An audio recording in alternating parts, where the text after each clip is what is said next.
Fire and emergency वाले पिछले 10 सालों से सड़कों पे है। जब फायर सर्विस एस्पिरेंटों के साथ इंसाफ नहीं किया जाए तो आम जनता को क्या इंसाफ देगी बीजेपी, मुझे बताइए। तो उनको हम इलेक्शन में जितने भी रीजनल पार्टी है, चाहे बीजेपी नेशनल कांग्रेस क्यों हो, उनको हम नानी याद दिला देंगे इलेक्शन के टाइम पर। ये हमारा वादा है। हम घर घर दर दर जाएंगे। जब बीजेपी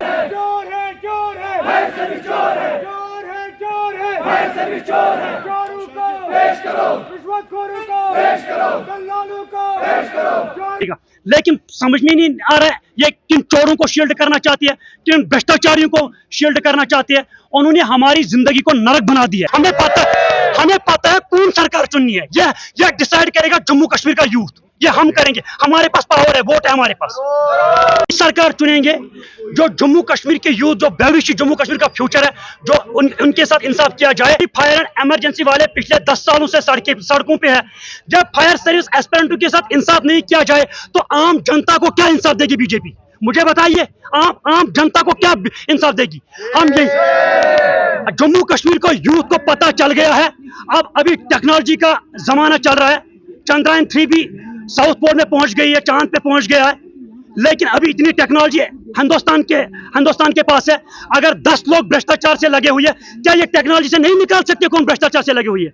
ये इनको शील्ड कर रहे हैं। आने वाले इलेक्शन में हम उनको नानी याद दिला देंगे। हमें पता है कौन सरकार चुननी है। यह डिसाइड करेगा जम्मू कश्मीर का यूथ। ये हम करेंगे, हमारे पास पावर है, वोट है हमारे पास।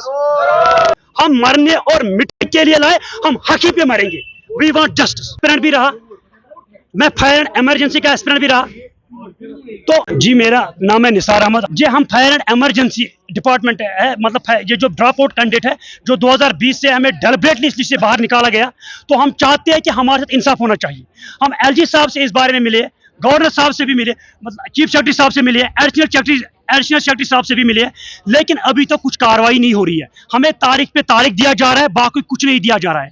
हम चाहते हैं कि हमारे साथ इंसाफ होना चाहिए। जिस तरह पीएसआई, एफडब्ल्यू, जल शक्ति लिस्ट स्क्रैप किया गया है, वो शक के बुनियाद पर स्क्रैप किया गया है।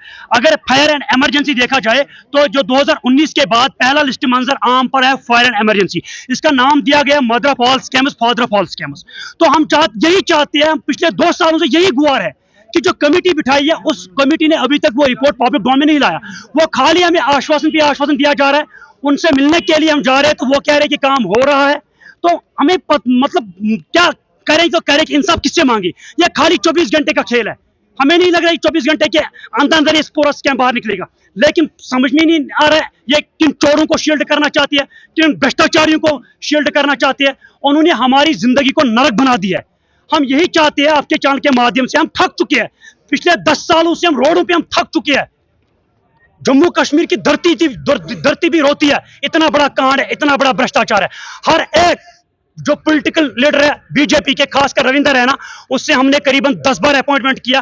वो भी कह रहा है कि ये बहुत बड़ा भ्रष्टाचार है, सीबीआई की जांच होनी चाहिए। एडवोकेट अभिनव शर्मा जो भाजपा के स्पोक्स पर्सन है, उसने भी कहा कि बहुत बड़ा भ्रष्टाचार है, सीबीआई की जांच होनी चाहिए। कविंदर गुप्ता, जुगल किशोर, अशोक गुप्ता, हर एक व्यक्ति कह रहा है कि ये स्कैम है, इनके साथ इंसाफ किया जाए। लेकिन बदकिस्मती की वजह से रिपोर्ट अभी तक पब्लिक डोमेन में नहीं लाया गया। चोरों को शील्ड करना चाहते हैं ये लोग। अगर कोई बंदा सीधे कह रहा है मुझे इस बंदे ने 10 लाख में पेपर दे दिया, तो वो तो सीधे बन गया ना एक विटनेस, और उसने सीधे दूसरे का नाम लिया, आई विटनेस है कि इसने मैंने पेपर खरीदा। तब भी उसमें सीबीआई इंक्वायरी नहीं होती है, जबकि ये सबसे बड़ा फ्रॉड है। इसमें करोड़ों रुपया कलेक्ट किसी बंदे ने किया। तो एनआईए रेड जब एक 10,000, 20,000, 1 लाख चोरी करता है या 1 लाख घपला करता है, उस पर एनआईए रेड बिठाई जाती है। तो इस पे एनआईए क्यों नहीं और सीबीआई क्यों नहीं?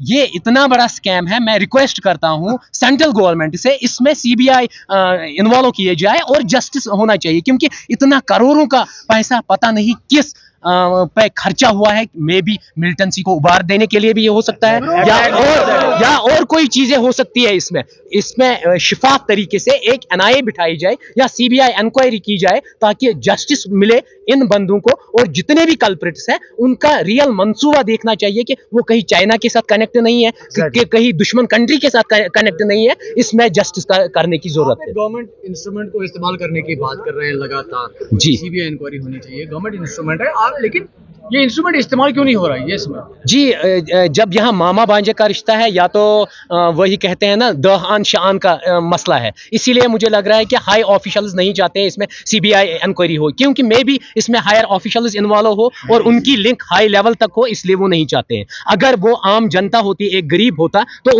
उसको उसी टाइम पुलिस गिराबान पकड़ के जेल में डालती। लेकिन मुझे लगता है इसमें पॉलिटिकली साउंड लोग इन्वॉल्व है या इकोनॉमिकली बहुत rich among the rich involve है या जिनको कहते हैं बिल्डर्स इन्वॉल्व है, इसलिए इस पे कोई इंक्वायरी होती नहीं। एस्पिरेंट्स जो अभी एहतजाज कर रहे हैं नियर अबाउट अगर यहाँ भी देखेंगे 200-250 बंदे हैं, लेकिन कम से कम 700 लोग सफर हुए हैं आने इसमें। वाले समय में इलेक्शंस होने वाले हैं, आप लोगों ने कहा कि इलेक्शंस पे भी इसका इफेक्ट पड़ सकता है अगर जी डेफिनेटली families डेफिनेटली हम लोगों ने सीधे डिसाइड किया है, हम घर घर जाएंगे और जो इन्वॉल्व हो, चाहे एनसी हो, पीडीपी हो, बीजेपी हो, कोई भी इन्वॉल्व हो जिसने इस स्कैम में थोड़ा भी उसका इन्वॉल्वमेंट है, उसके खिलाफ हम मोर्चा खोलेंगे और उसके खिलाफ लोगों से दरखास्त करेंगे इस करप्टेड सिस्टम को दोबारा वोट न दिया जाए। क्या अपील है आपकी?